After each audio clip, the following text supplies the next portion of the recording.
ప్రియమైన సహోదరీ సహోదరులకు ప్రభు పేరిట వందనాలు. మీకు మీ కుటుంబానికి యేసుక్రీస్తు యొద్ద నుండి దీవెనలు ఆశీర్వాదములు మెండుగా కలుగునుగాక. ఈరోజు యేసుక్రీస్తు యొద్ద నుండి మీకు బంగారు మాట, దేవుని వాగ్దానము. సామెతల గ్రంథము 1వ అధ్యాయము 8వ వచనము. నా కుమారుడా, నీ తండ్రి ఉపదేశము ఆలకింపుము, నీ తల్లి చెప్పు బోధను త్రోసివేయకుము. My son, hear the instruction of thy father, and forsake not the law of the mother. దేవునికి స్తోత్రము కలుగునుగాక. నీ తల్లి తండ్రి మాటను నీవు తోసివేయొద్దని ప్రభు ఈరోజు మాట్లాడుతున్నాడు. తల్లి తండ్రి ఈ లోకంలో మనకి ఎంతో విలువైన వారు. తల్లి లేనిదే తండ్రి లేనిదే మనం ఈ లోకాన్ని చూడట్లేదు. కాబట్టి మనకి ఎంత చదువున్నా, ఎంత జ్ఞానం ఉన్నా, ఎంత గొప్పవాడివైనా, ఏ స్థితి నుండి నువ్వు ఏ స్థితికి వెళ్ళినా, నీ తల్లి తండ్రి నీవు ఎప్పుడు కూడా గౌరవించాలి. నువ్వెంత గొప్ప స్థితికి వెళ్ళినా సరే నీ తల్లిని, నీ తండ్రిని, నీ తల్లిని ప్రేమించాలి, గౌరవించాలి, వారికి లోబడి ఉండాలి. దేవునికి స్తోత్రము కలుగునుగాక. చిన్నప్పుడు నీ తల్లి కంటే నీవంత జ్ఞానవంతుడవు కాదు, నీ తండ్రి కంటే అంత జ్ఞానవంతుడవు కాదు. కానీ ఈరోజు ఒకవేళ నీ తల్లి కంటే నీ తండ్రి కంటే నువ్వు జ్ఞానవంతుడవు అయ్యుండొచ్చు. కానీ అది కూడా వాళ్ళు పెంచితేనే నువ్వు జ్ఞానవంతుడవయ్యావని ఈ సత్యాన్ని నీవు మరిచిపోవద్దు.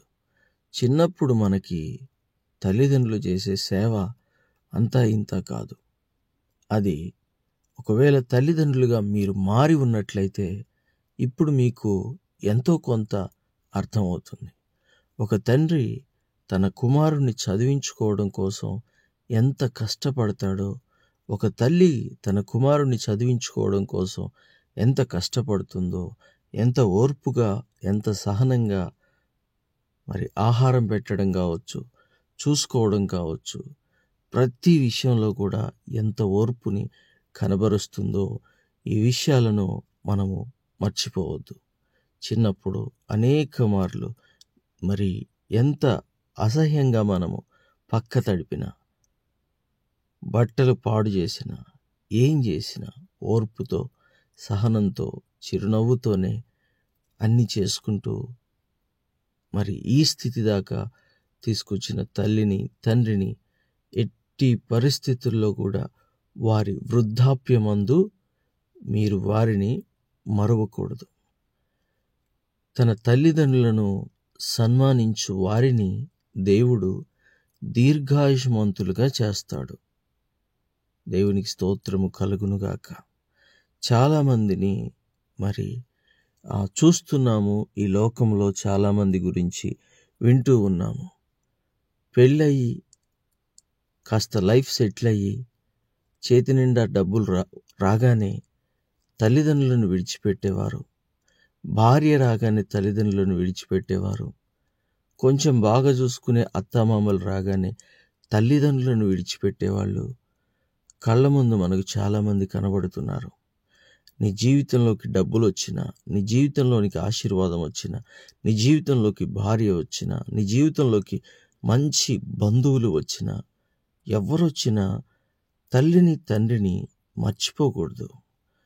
ఒకప్పుడు వారి జీవితంలో కూడా బంధువులు వచ్చుంటారు, డబ్బులు వచ్చుంటాయి, ఆస్తిపాస్తులు వచ్చుంటాయి. కానీ అలాంటప్పుడు కూడా వారు తన రెక్కల కిందనే మిమ్మల్ని కాచి కాపాడి పెంచి పెద్దవారిని చేసి బలపరిచారు. ఈరోజు మీరు పెద్దవారయ్యారు. దేవునికి స్తోత్రం కలుగునుగాక. మరి అలాంటి వారిని ఎట్టి పరిస్థితుల్లోనూ మనం మర్చిపోకూడదు. నీ తల్లిని, నీ తండ్రిని సన్మానిస్తే దీర్ఘాయుష్మంతునివి అవుతావని వాక్యం సెలవిస్తుంది. అంతేకాకుండా నా కుమారుడా, నీ తండ్రి ఉపదేశము, తండ్రి చెప్పే మాట, తల్లి చెప్పే మాట త్రోసివేయొద్దు అని దేవుడు ఇక్కడ మాట్లాడుతున్నాడంటే తల్లి ఎంత గురువుతో సమానమో, తండ్రి ఎంత గురువుతో సమానమో, మరి ప్రధాన గురువు, ప్రధాన మరి దేవుడైనటువంటి, ప్రభు అయినటువంటి మన దేవుడు ఇక్కడ మాట్లాడుతూ ఉన్నాడు. దేవునికి మహిమ కలుగునుగాక. కాబట్టి దేవుని బిడ్డ, వృద్ధాప్యంలో ఉన్న తల్లిదండ్రులను తప్పక పట్టించుకో. ఒకవేళ నువ్వు యవ్వనుడిగా ఉండి జ్ఞానంతో ఉన్నావా అయినా సరే నీ తల్లి చెప్పే బోధ కాస్త ఆలకించు. కొన్నిసార్లు ఎందుకు నేను నా తల్లి మాట వినలేదా, కొన్నిసార్లు ఎందుకు నా తండ్రి మాట వినలేదా అని చాలామంది బాధపడిన సందర్భాలు అనేకములుగా ఉంటూ ఉన్నాయి. అయితే అలాంటి పరిస్థితి నీకు రాకుండా ఉండునట్లు నీవు చూసుకోవాలని ప్రభు పేరిట నీకు తెలియజేస్తున్నాను. దేవునికి స్తోత్రము కలుగునుగాక. ఈ అధ్యాయంలో 7వ వచనంలో ఒక శ్రేష్టమైన మాట ఉంది. యెహోవా యందు భయభక్తులు కలిగి ఉండుట తెలివికి మూలము, మూర్ఖులు జ్ఞానమును ఉపదేశమును తిరస్కరించుదురు. దేవునికి స్తోత్రం. దేవుని బిడ్డ, దేవుడి వాక్యం చూడండి ఎలా మాట్లాడుతోందో, ఏమని చెప్తోందో. యెహోవా యందు భయభక్తులు కలిగి ఉంటే అది ఏమిటో కాదంట, అది తెలివికి, జ్ఞానానికి మూలమవుతుందంట. అంతేకాదు, ఈ యెహోవా యందు భయభక్తులు లేకుండా ఎవరు జీవిస్తారు అంటే మూర్ఖులు జీవిస్తారు. మూర్ఖులు జ్ఞానమును ఉపదేశిస్తారు. జ్ఞానం అంటే దేవుని యందు భయభక్తులు కలిగి ఉండుటయే జ్ఞానం. దేవుని యొద్దకు రావడమే జ్ఞానం. దేవుని వాక్యమును హృదయములో భద్రపరుచుకోవడమే జ్ఞానం. పవిత్రంగా, పరిశుద్ధంగా జీవించడమే జ్ఞానం. యథార్థంగా జీవించడమే జ్ఞానం. ప్రేమతో జీవించడమే జ్ఞానం. దేవుని మాట వినడమే జ్ఞానం. ఇవేవి కూడా లేకుండా ఎవడు జీవిస్తాడు అంటే మూర్ఖుడు జీవిస్తాడు. కానీ యెహోవా యందు భయభక్తులు కలిగిన వాడు అన్నీ కలిగి జీవిస్తాడు. అదే అతని యొక్క తెలివికి మూలమవుతుంది. దేవునికి మహిమ కలుగునుగాక. నా కుమారుడా, నీ తండ్రి ఉపదేశము ఆలకింపుము, నీ తల్లి చెప్పు బోధను త్రోసివేయకుము. అవి నీ తలకు సొగసైన మాలికయు, నీ కంఠమునకు ఆహారమునై ఉన్నది. నా కుమారుడా, పాపులు నిన్ను ప్రేరేపింపగా ఒప్పుకుము. మాతో కూడా రమ్ము, మనము ప్రాణము తీయుటకై పొంచియుందుము. నిర్దోషి అయిన ఒకరిని పట్టుకొనుటకు దాగియుందుము. పాతాళము మనుషులను మృంగివేయునట్లు వారిని జీవముతోనే మృంగివేయుదము.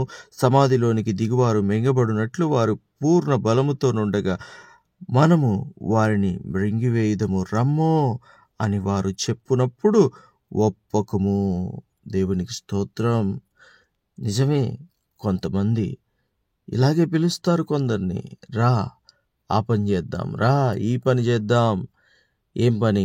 దొంగతనాలు చేద్దాం, ఇంకా వ్యభిచారాలు చేద్దాం, ఇంకా దోచుకుందాం, పంచుకుందాం అని చాలామంది పిలిచేవారు ఉంటారు. అయితే దేవుడు అంటున్నాడు, అలాంటి వారి జోలికి నీవు వెళ్ళకుము. అసలు వారి మాటను నీవు ఆలకించకుము.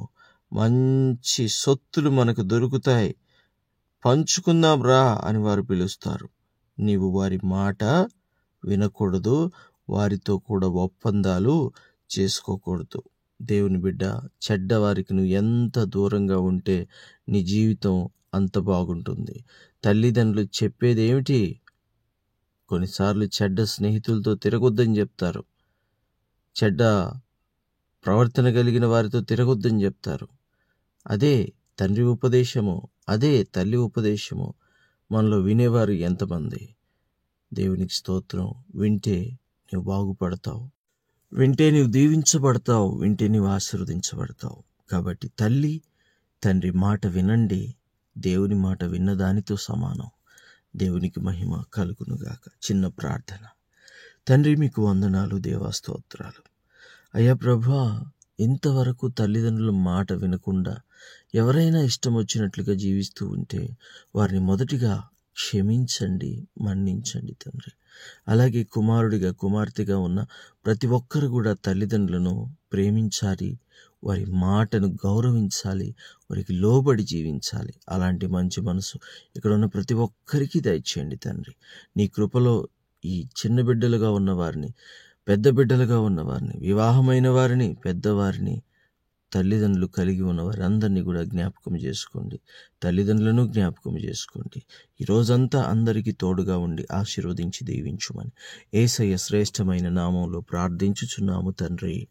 Amen, amen, amen.